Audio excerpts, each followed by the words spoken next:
move to the next presentation, which is now for Isabel herself. Oh, yeah. Sarah, are you ready? Because we had a change in the program, didn't we? Yes. Caroline, she's not stepping in. She's certainly not ready at the moment. So if we go with you, okay. And then if she is feeling able, but I've said to her it's no pressure because she had difficulty getting here today, so no problem. So if we continue with yours, is that okay? So Naveen, please. Okay, it's okay. Yes. Okay. Cool. Naveen, please, can you show my presentation, because my internet connection is very unstable, and I was afraid it goes down. So I asked Naveen to show the presentation from there, and I'll try to talk. But if it goes down, you just see the slides, and that's it. Okay, no problem. Okay, so I'll introduce you. Everybody's seen you, a lot of you already, and I'm sure knows you. But to formally introduce Isabel, Isabel Ferreira is a member and researcher of the Centre of Philosophy of the University of Lisbon, and a researcher at the Institute of Systems and Robotics, IST, University of Lisbon. Being a linguistica and biosemiotician, she works in meaning making in natural and artificial systems. Her research work is also dedicated to the impact of artificial intelligence systems on human beings and society. And she is a co-founder of ICRIS, and it would fall over without her. So we're very pleased to have her. Thank you very much for everything you do, Isabel. So over to you. Okay, Naveen, thank you so much. Okay, you go. Naveen, next, please.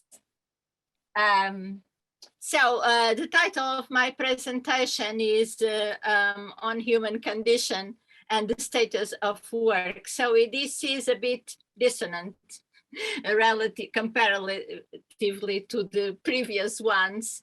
I hope you don't get immensely bored with this. So I've started with this quotation from Hannah Arendt: who are we if not or when not productive? Just to point out that this is mainly a very brief reflection on the nature of work and on the importance of work for human beings on an objective and subjective perspectives. Next, Naveen, please.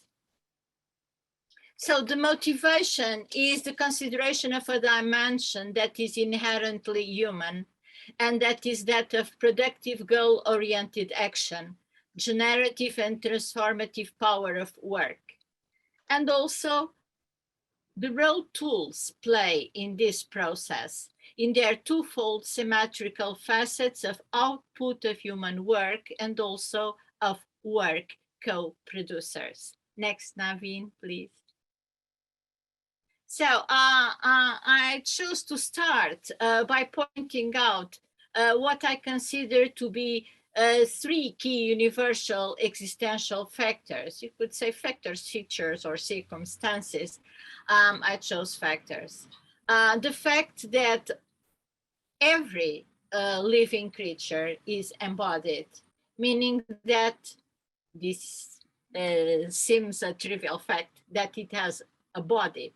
It has a certain corporeal architecture that reveals the world outside to this creature, that allows an interaction and that allows it to build a specific world. We all share the same planet, but our worlds are different. The other key universal existential factor is the fact that every creature is embedded in its environment, meaning that this environment is a complete closed structure around the living creature, completely adapted to it. And in third place, it's situated.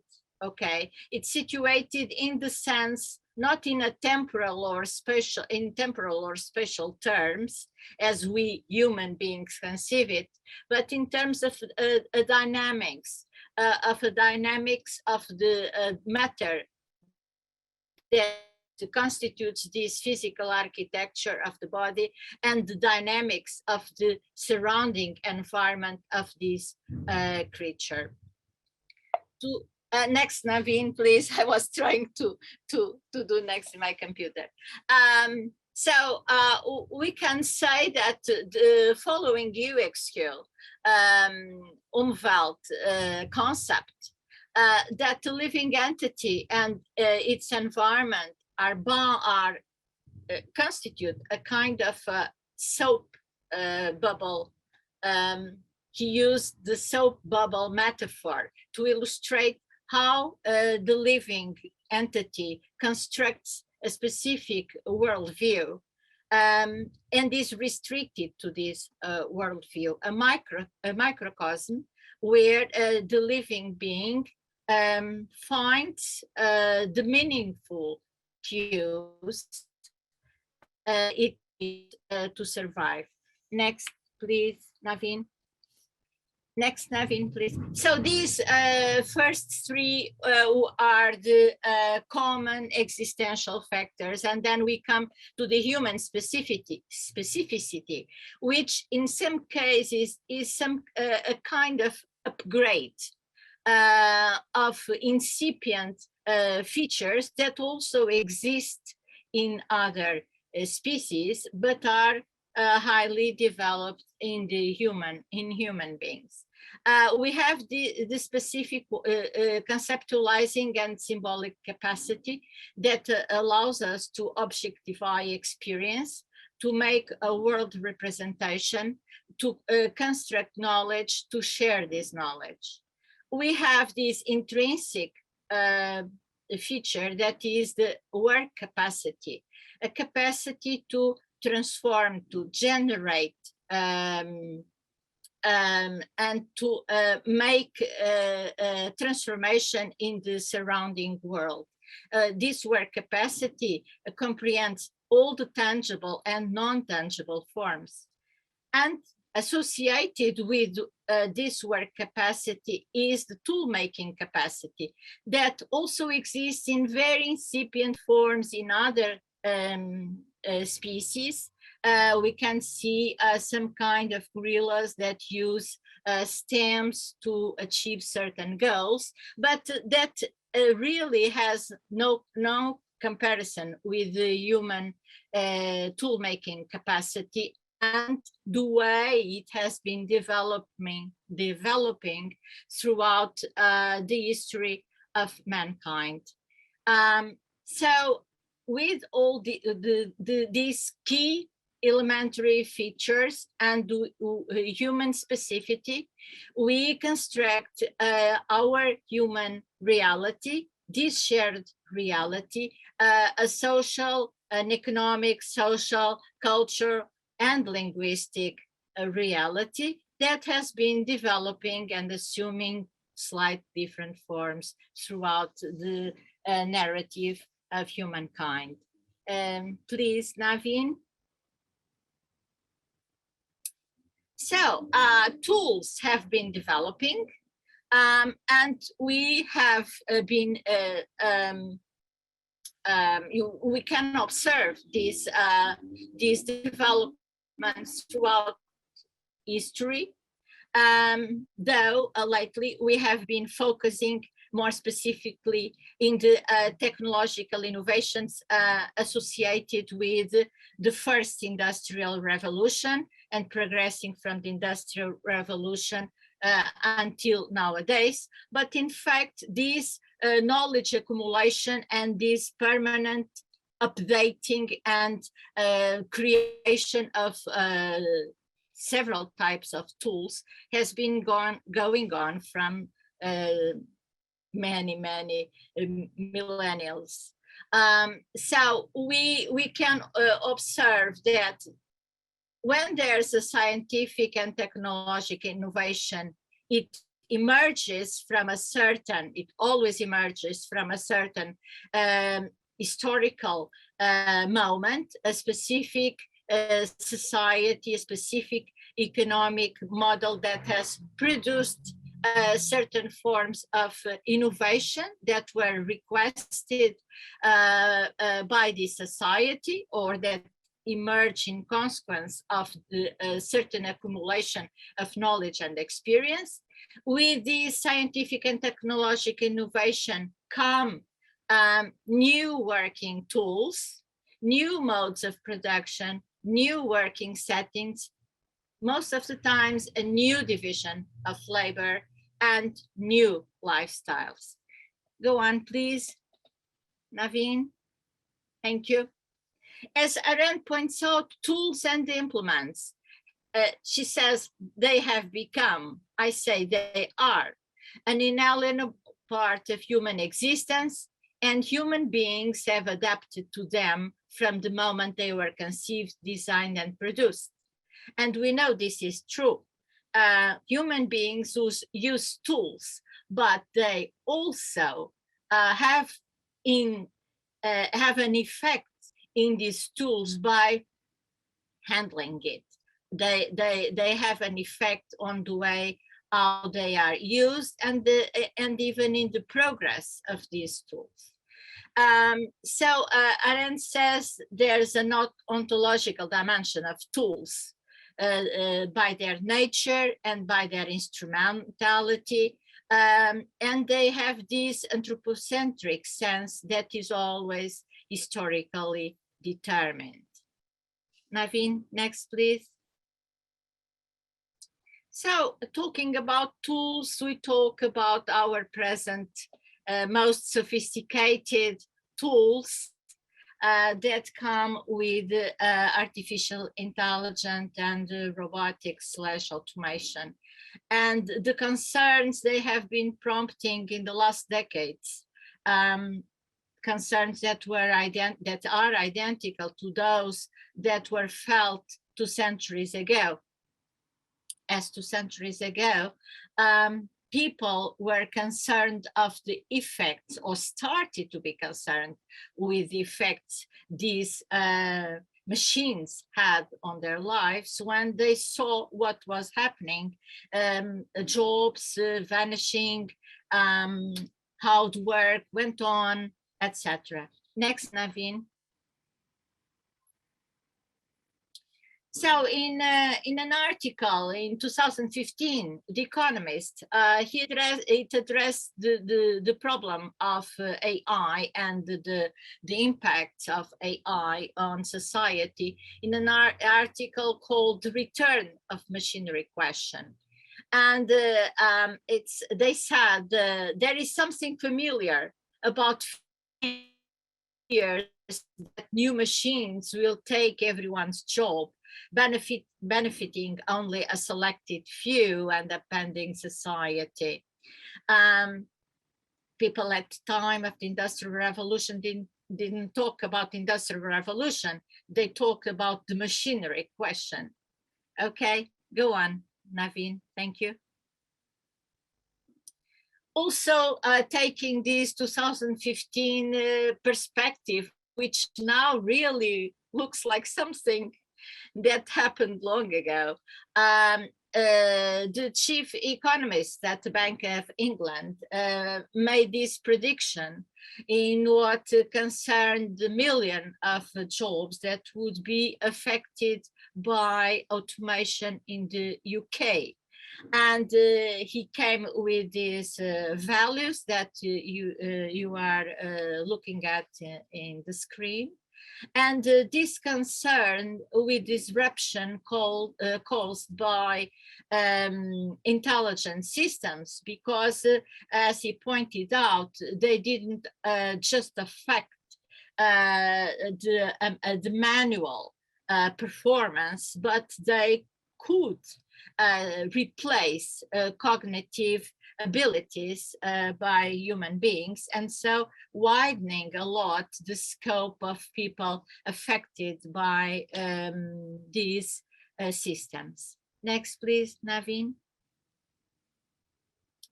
But thinking about this, I think predictions are just what they are.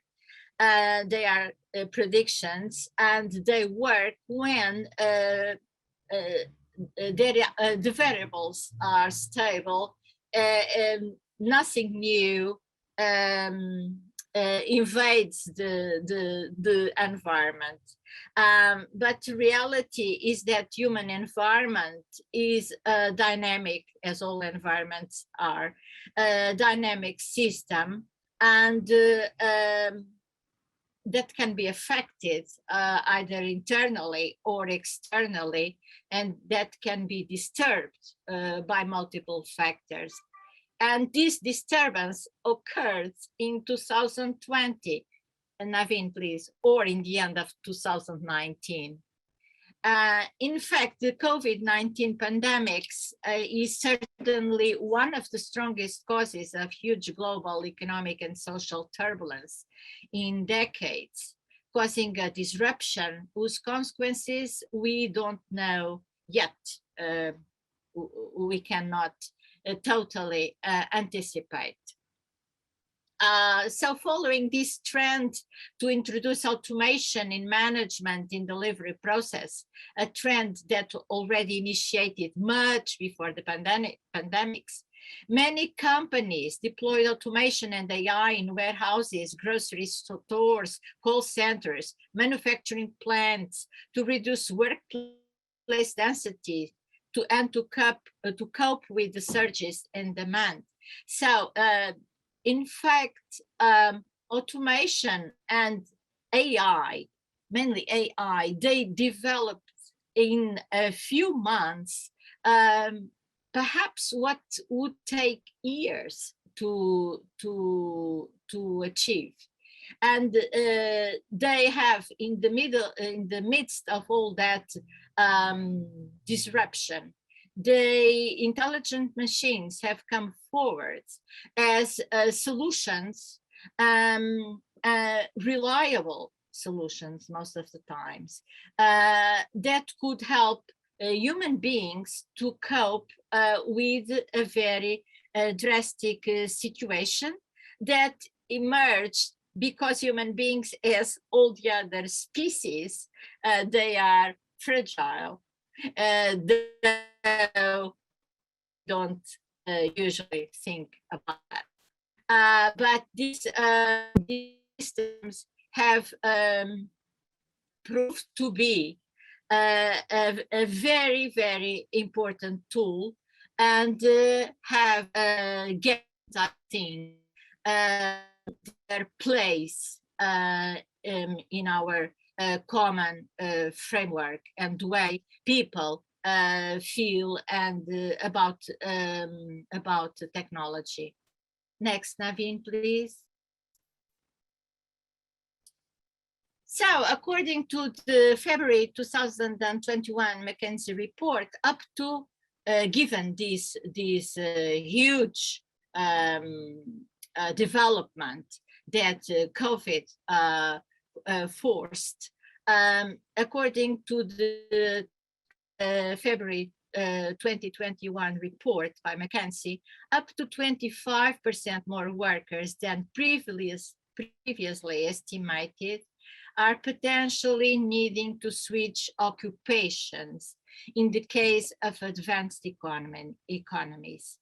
According to the evidence collected across the 8 countries, and you can, I didn't copy the diagrams because you can look at the report and see by yourself. According to the evidence collected across 8 countries that were monitored, more than 100 million workers, 1 in 16, will need to find a different occupation by 2030. Next, please, Naveen. So when we think of the huge disruption that was caused by the first revolution, and when we compare with our situation now, which is a situation of technological development that has been developing since then, really what we have been assisting is a series of permanent evolutions in technological terms that have taken us to the present situation, but laying aside the evident differences inherent to distinct stages of development, the first industrial revolution, the revolution introduced by electricity, etc., etc. The most important feature, and I have already said this in the ICRIS conference in 2018, the most important feature that this technological revolution brings is the ontological shift. And what do I mean by this? Is that the tool has so far been conceived as an instrument, as an extension of man, of human beings, better, or as something these human beings use, not just a corporeal extension, but something that use, an instrument that use to achieve a certain productive goal, their work. And what, next slide, please, Naveen. What happens now is this instrumentality has changed because it potentially acquired autonomy. And this brings a fundamental ontological shift, and I dare say civilizational, may bring a civilizational shift. So this, as I said, ontological shift is due to the fact of tools losing their inherent instrumental character. And this instrumental character is reflected by language. A fabulous thing is that, as Wittgenstein said, the limits of your language are the limits of your world, meaning that, in fact, our languages reflect the way we conceive the world and our life in this world. And it's very interesting to see how, at least for a linguist person like me, how this happens.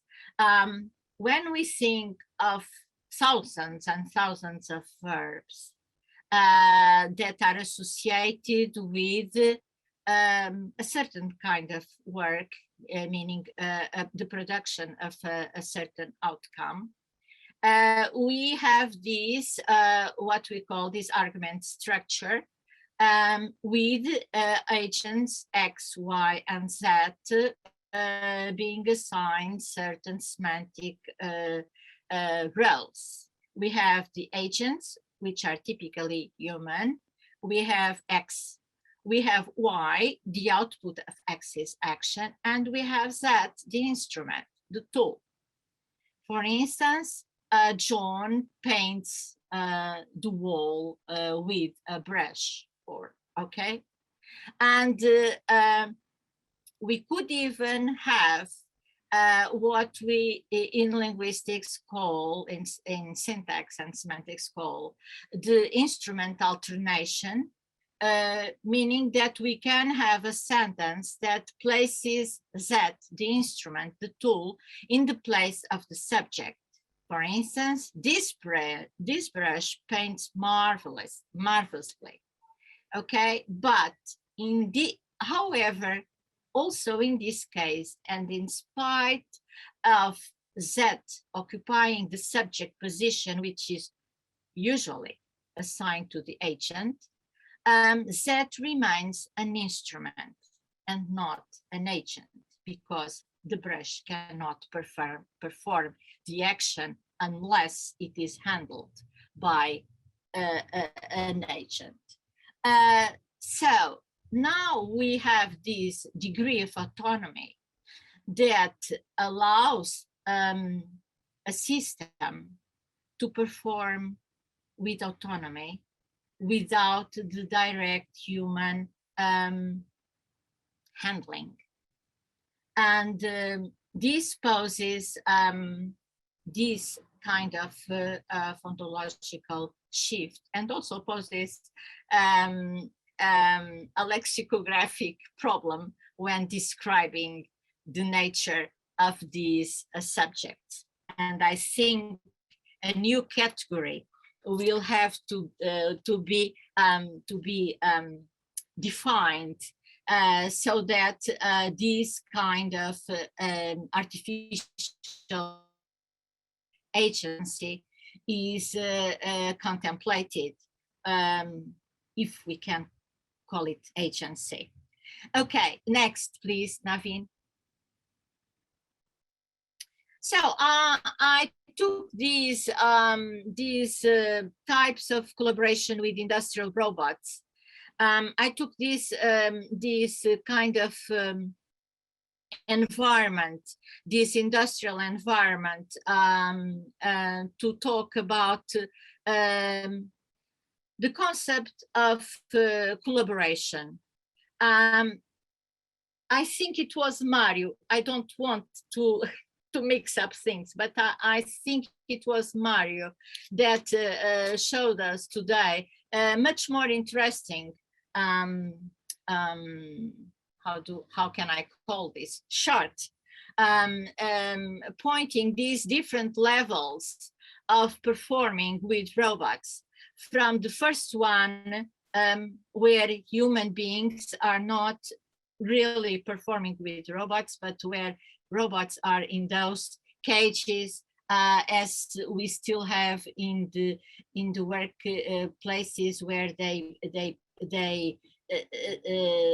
secluded places where robots, for instance, paint the shells of cars, etc. And then we have, I think it was George. Okay, thank you. Thank you, Mario. I wasn't sure. Thank you. So then we have what is, I think it's generally a knowledge term and even consecrated term of collaboration. And I just want to say my how can I say, not problems, but my concerns, let's say it, with the use of the term collaboration to refer to the human robot performing in the workplace. Next, Avin.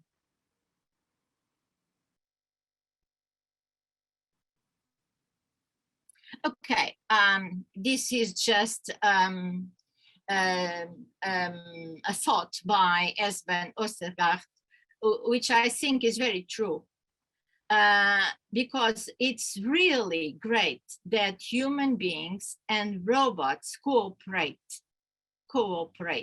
and not that human beings are just replaced. They can be replaced by robots, because in certain circumstances, because we cannot forget that robots were initially thought to replace people in dangerous, dirty, and dull or actions or performances. So, but it would be great that we could have this symbiotic association of intelligent systems that can, embodied or non-embodied, that can enhance human performance in so many domains, not just in the industrial and manufacturing, but also in the health, in doctors performing diagnosis, or surgeons operating, how useful they can, and how important, and the important role they can play, not replacing human beings, but cooperating with them. Next, please, Naveen. So here are my my points in what relates the term collaborate. I would always use cooperate and distinguish in this co with an hyphen, cooperation, different levels of cooperation that integrate the interaction and the capacity of the robot to perform an action according to the behavior he is observing his mate, his human mate, to perform. But I would choose and I would avoid the word collaboration by the semantics of the word. And you may think that this is just a detail, but language is really important in the way we construct our knowledge and our social models, and in the way we view and conceive the world. And the word collaboration, it has, as I point out in these examples, to collaborate involves a symmetrical relationship between two agents. X collaborates with Y in order to attain Z. And Y, if one collaborates with the other, Y collaborates with X in order to attain Z. X and Y collaborate.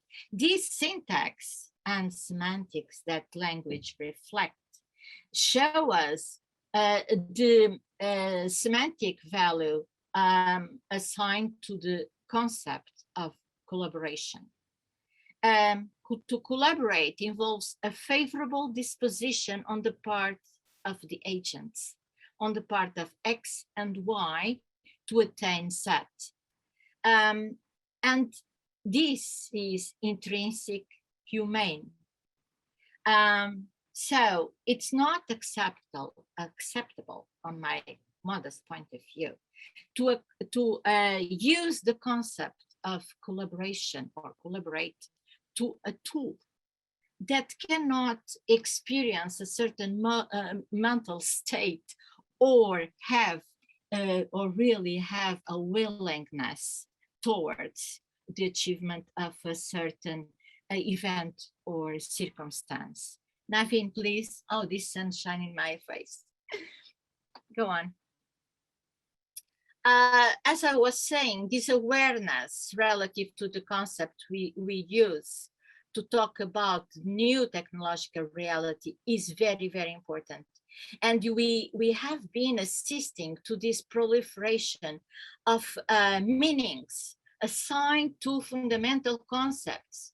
You see, even the very concept of what is AI has been object of a variety of interpretations.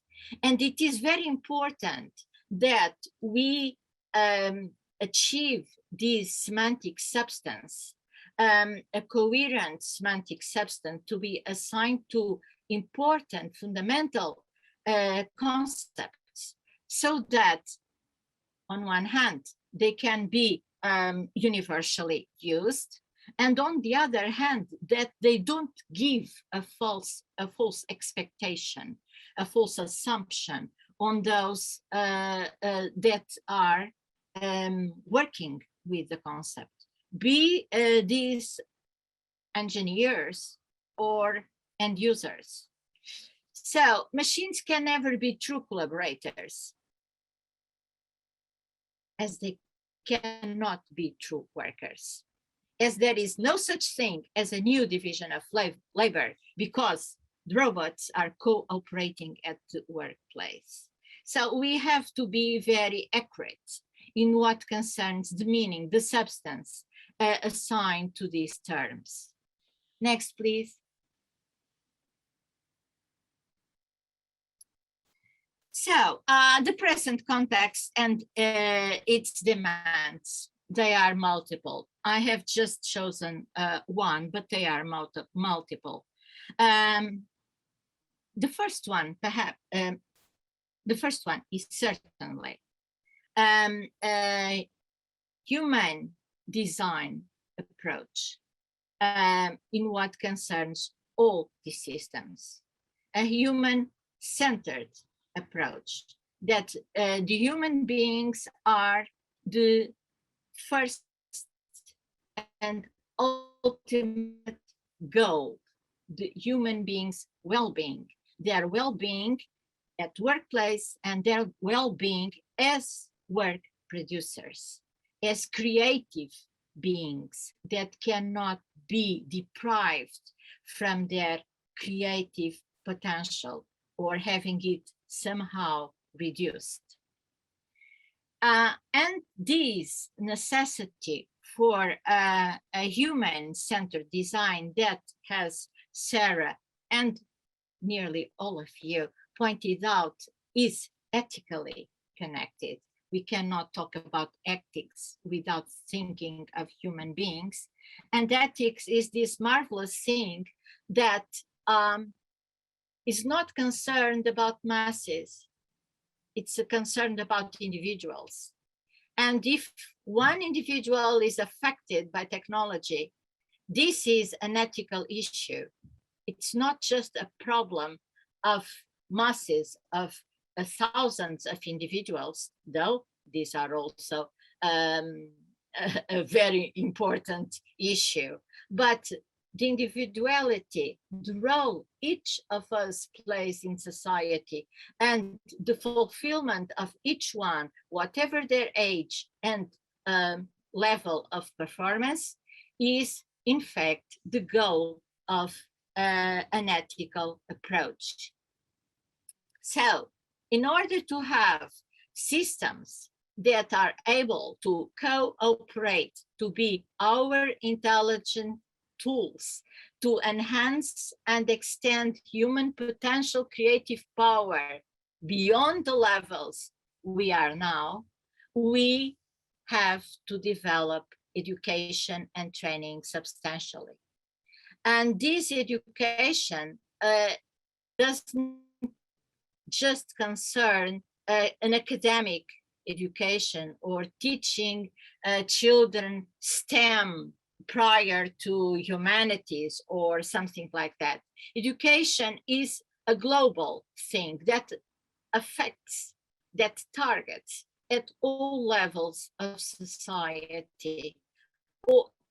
All levels of society have to be positively affected by this education effort that is a priority for all governments. So, as education was also pivotal in the first industrial revolution, in what concerned the achievement of literacy by the young people and not so young people, because most of them didn't know how to read or to count.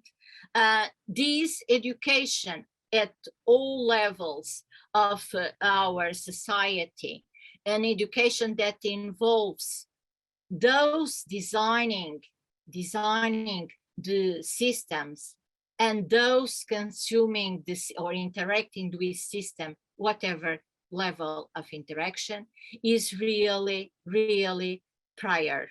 And it's really prior not only to endow all society with the digital and whatever technological literacy needed to comfortable interact with these systems and not to be, as everybody says, left behind, but also to achieve a critical view on these very systems and be able to have this assessment of their positive impacts and on the possible negative sides of technology.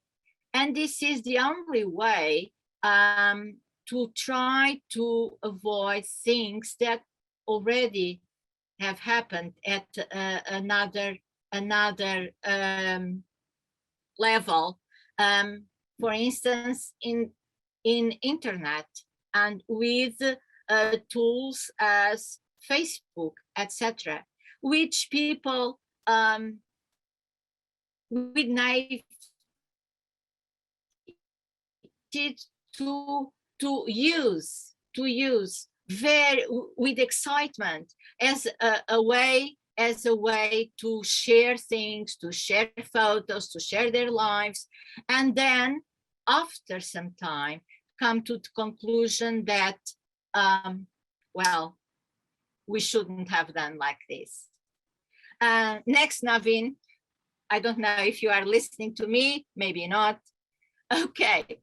And still going back to work and going back to words and their content, we hear a lot people and politicians talking about reskilling the workforce. And it always sounds to me like resetting a worker's mind, formatting it so that it can perform a completely different task. And in my opinion, modest opinion, this is totally a wrong perspective, because people acquire and develop along their personal experience since infancy and in differentiated context. They achieve competencies, and these competencies, they are applied, which are varied, involving decision making, organizing, interaction capabilities. They start at home, they develop at school, they develop throughout the people's life, and they are transposable. They are transposable to new settings, new circumstances, and new roles. So we have to endow everyone with literacy and enhance this potential everyone has to perform socially. Next, Naveen, please.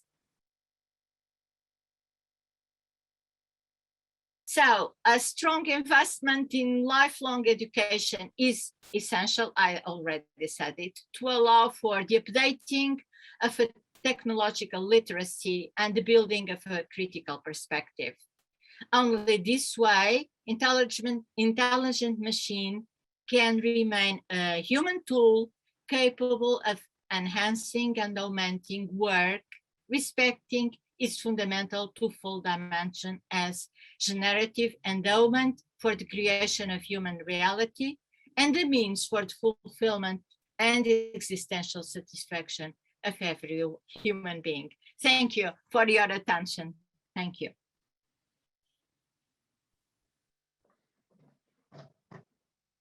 Okay, it's over. Thank you. Sorry for the delay. Sorry. Maybe you didn't listen to me. I don't know. I think I've just taken my finger off the controls for too long. I was actually getting quite relaxed. Okay. So you can, it's over, Naveen. You can go back to Sarah now, please. Does anybody have any questions for Isabel? As I said, this is a very dissonant presentation from all the previous ones. Maybe you've answered everyone's questions by being elaborate. So, okay. Does anyone have any questions for Isabel? I had a question. Yeah, lovely, Kevin. Thank you. Thank you for the nice presentation. I thought it was interesting.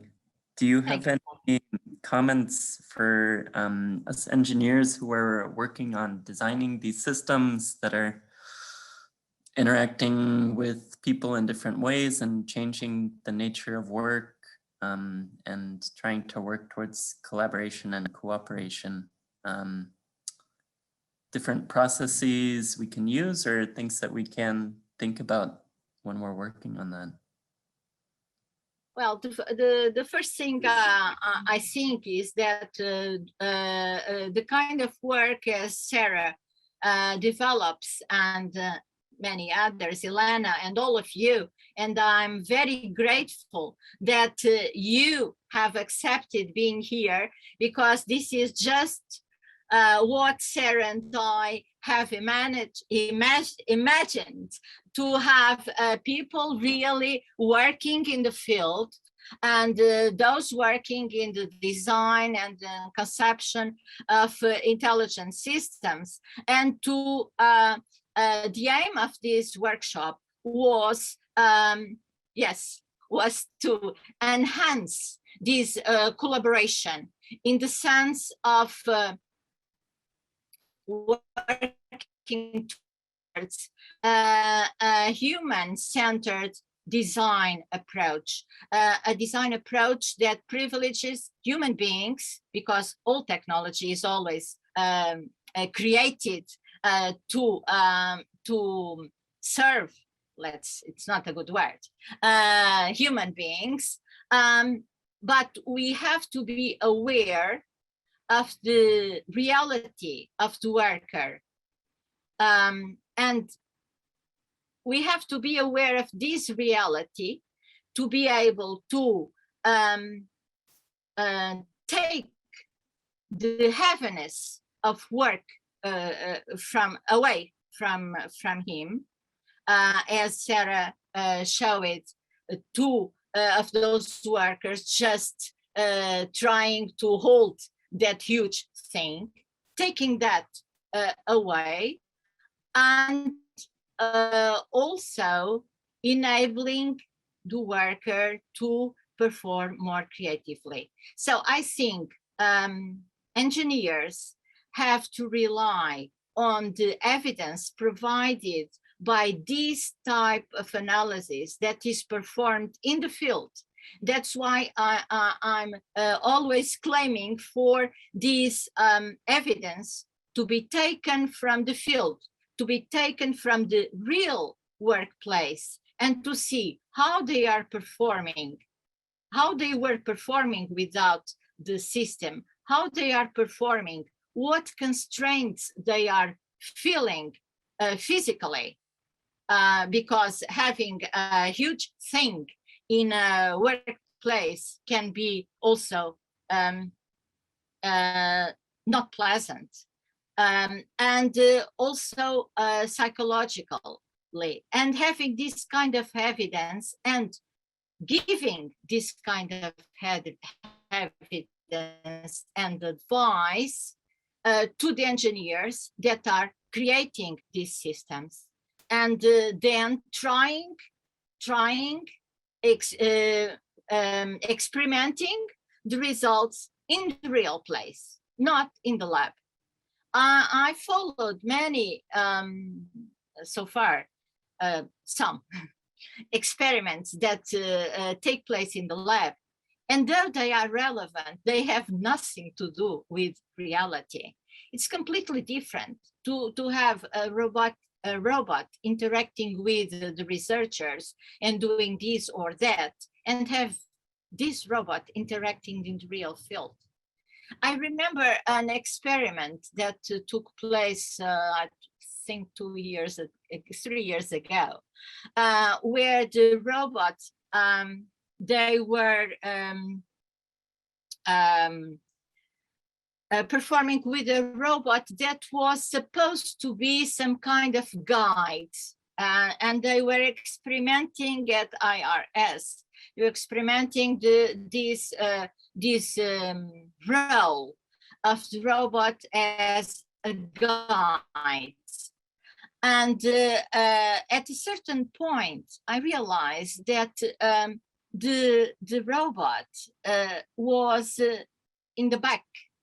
They were ahead and the robot was in the back. And I said, but the robot can never be in the back of people. It has to stand in the front. It would be horrible to have this machine following me, though it's guiding, okay, and putting, imagine, in a kind of reception by courtesy. people go ahead and robot follows. This is horrible in what concerns the user from my point of view, because I feel insecure to have this machine coming in my bag. So this is just a very, very trivial and small example that in the lab, most of the times people are not aware, and this is a trivial and insignificant example, but people are not aware because they are the creators of the machine.